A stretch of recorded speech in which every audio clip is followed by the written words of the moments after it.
Hello, beautiful. It's me, Krista. And today I want to talk about something that I've noticed a lot of my friends, family, and clients all struggle with. That's imposter syndrome. Really, it's an identity conflict. And I want to dive into it today because I have a game that eases the suffering of this conflict so easily. Are you ready? So check it out. An identity crisis is formed when the outer you and the inner you go into conflict. That's why having a game to dismantle the war is so effective. So here's the thing. We have so many stories about who we think we are. And every single one of us is out here letting a legion of personalities and ego control our entire life. Every single time that we stop letting spirit take the wheel. We have an outer self that we manicure and curate and present to the world like, hello, social media. And it conflicts with the inner self and the shadow that we try so hard to keep hidden. And what happens is all of these stories will go into conflict with one another, and you feel yourself spread entirely too thin and shatter under the weight of countless identities that you never even asked for. And so the outer story might sound like, I'm enormously successful. Look at my business and my happy home and my loving relationship. But the pressure of maintaining that appearance can cause the inner self to create a scarcity story of shame and deficit that is internally screaming, I'm a complete failure. I can't handle all of this. Everything's falling apart, and what if I can't recover from it? But the truth is that neither the story of being a success or a failure are true. The inner self and the outer self are just out of alignment, and this is what we call an identity crisis. Now, the reason that I think that it is so fucking important for every single person to address this issue is because of my personal belief about spiritual contracts, teachers, and life purpose. So let me briefly explain my thoughts to you. It is my belief that before we come into this world, we sign spiritual contracts with one another. We all have teachers and students that we agreed to learn from and teach. And when we made this agreement with one another, we agreed to be blind and deaf to the teachings of all others until you swallow your own shit enough to get over your fears and insecurities about being a teacher and show up and deliver on the promise that you made. As long as we are stuck feeling like imposters and playing small and not doing the things that we came here to do, our students will continue to suffer because of the agreements that we made. And on that note, another thing that creatives and spiritual teachers both seem to struggle with is getting paid for their gifts. And listen, you delivering your gifts to this world is valuable. The imposter syndrome, the little voice in your head that laughs at you and tells you that you're not good enough, it's a fucking liar. Kick it out. So many of you are over there questioning, who am I to deliver greatness? But who else is going to deliver your greatness? Nobody else can do it. So you're gonna need to grab some paper and a pen. And listen, don't just think about it. Actually do it. I cannot possibly stress the potency of this. I'm gonna need you to make the time and the space to invest in yourself the way that I am asking for this exercise. And see, this is the thing, is you learn in the spiritual game not to just give away all of your gifts for free. You learn this through the Reiki story. People don't value that which you just give away for free. So please, I am giving you a tool for free. Use it accordingly. Value it accordingly. Make good on the teaching. How you do anything is how you do everything, okay? Just get the paper, get the pen, take it seriously. Believe me, I get it. Your brain is brilliant. You are so good at doing all of the work processes in your brain. I got you, boo. I've been there. I've done that.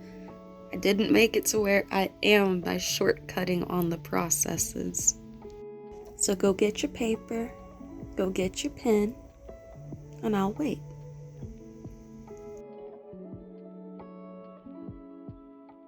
Okay, are you ready?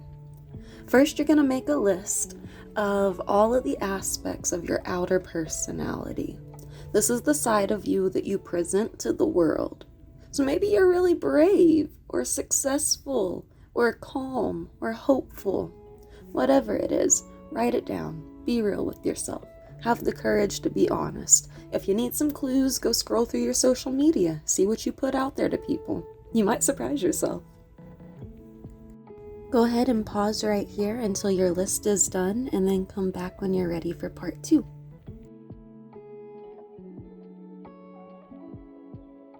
Okay, hi, welcome back. So next you're going to make another list, and this is going to be all of the aspects of your inner personality. And you're probably going to notice some opposites arise. So maybe the inner you is worried or discouraged or frantic or judgmental. But more importantly, you're also going to notice some consistencies. So maybe your outer self is really brave, and so is your inner self. Go ahead and write it all down. Again, have the courage to be honest with yourself. Pause the video and come back when you're done. Are you ready for the fun part? My favorite part? Go through the list and cross off every single aspect that is not a match on both sides. Yes, you heard me right. Cross it off if it's not a match on both sides. And I know you're going to be really attached to some of these titles. But if it's not a congruent match between the inner self and the outer self, then it's not really you, my G. They're just excess details that are resulting in confusion, striving, your entire identity crisis.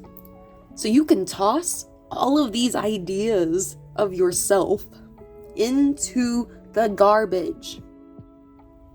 If you feel like maybe you're both brave on the inside and the outside, but not to the same degree, just make it easy on yourself and mark it off the list. If they're not exponentially agreeing, they are not aligned. But the ones that remain, the ones that are absolutely solid, inside and out, let's talk about those. These are the aspects of yourself that I want you to start living from. These are the aspects that I want you to learn to love about yourself. If they are congruent on both sides and you aren't happy with it, like maybe worry or shame, then make those a priority for healing. But the rest of it, write it down and put it somewhere that you can see every single day and live your life from those aspects. Identify with these aspects. Be proud of them. By ridding yourself of what you are not, you can relax into the nature of who you are. An added bonus is that you never, ever, ever, ever, ever again have to worry about maintaining what you are presenting. You can finally just be. This is how we honor our nature and receive the unlimited, abundant support of the universe. Because you can only be fully and abundantly supported when you are being authentic. And you can only be authentic when you are honoring who and what you are, not getting lost in this conflict of who you think you should be. So, let's just get vulnerable. Let me tell you about the first time I played this game, because this game is what changed everything for me. This is when I started really putting myself out there as a teacher because of what I explained at the beginning of this video. So let's just dive into that. Feeling the fear and doing it anyway, my friends. So this is what playing the game for the first time felt like for me. It was a coming home and a remembrance that I am the student, I am the teacher.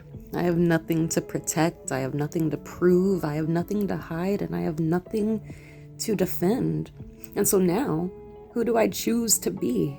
What does my next level look like? So here's my very first list. And yes, I made it very tiny because it's very vulnerable, okay? But at the very top, it says, my false self is kind of an asshole. So, my inner self at this time, this was over a year ago, I was noticing that inside was the only place that I allowed myself to explore my anger, my frustrations, my temper. I felt like a follower on the inside rather than a leader. And I felt very burned out by all of the burned out people that I was trying to help. I worried that I was just going to be a struggling business owner. I felt very skeptical and had a lot of doubt about myself, my capabilities, my dreams. I felt like a flaky friend. I wrote that I didn't create every single day, but then underneath wrote, bullshit, yes you do. I was already noticing this discrepancy, right? And with that realization, I became aware of the thoughts that I didn't feel like I was healing every day, that I wasn't always as energetic as I should be, that maybe my inner self was lazy in her stagnation and resting. And then on my outer list, that was actually kind of weird to write, to go and observe my social media through eyes that were not my own. And so the first thing I see is my banner on Facebook at the time, and it was HPIC, the High Priestess in Charge. I was presenting a leader archetype, somebody who was happy on purpose and here for the distressed. I displayed the fact that I'm a business owner, that I'm educated, that I was in a relationship. My role as a supportive best friend, as an artistic and creative person. I noticed that I didn't have very many selfies or personal things, and that I didn't want to be seen. This was a big realization for me. You see, with this list, I could physically see the conflict going on in my head. And none of it was really who and what I was. And so when I crossed all of the bullshit off of the list, do you know what remained for me? I am creative. I am insightful. I am wise. I am a good listener. I am a strong communicator. I am a space holder. I am compassionate. I am humorous. I say yes to life. All I have to do is live from these aspects of myself and leave everything else out of it. Anytime I start to feel conflicted or I wonder what I should do, I ask myself two things. One, what would I do if I knew I was fully supported? And two, what would I do when I'm living from these aspects of myself. Everything became so easy, so simple, so much more fun when I started living from these spaces rather than fighting internally from those other ones. And that's it. That's how easy it can be. So let me know. Who are you? Who are you really? And how are you going to start honoring your nature just a little more? I love you.